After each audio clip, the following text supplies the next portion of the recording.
buko pay! Ang sarap ng siomay, di ba? Dahil summer ngayon. Hi! Init! Kailangan natin ng pamaypay. Woo! Hello, bungalow! Lumipad yung lobo, oh! Ay!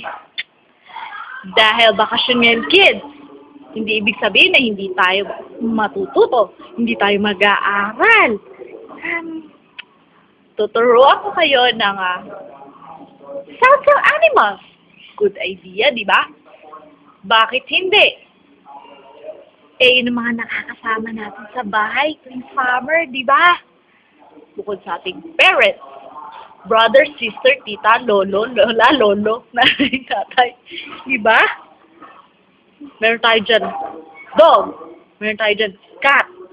Paano nga ba yung mga sounds nun? Sige nga. Pag-aralan natin yung sounds ng iba't ibang animals. Una na dito ay ang rooster. Ang gumigising sa atin sa tuwing umaga. Ngayon naman ay ang cat. Cute. Oo, mama. Sunod naman ay ang duck. Quack, quack, quack, quack. Sa CR. Meron tayo sa CR niya. Ay! Rubber ducky pala yun. Next ay lion. Roar! Katakot. Sunod ay ang wolf. Parang multo, no? Katakot. Next ay dog. Ow, ow, ow!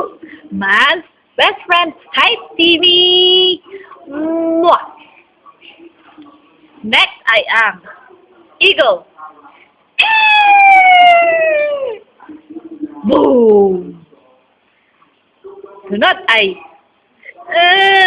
snake.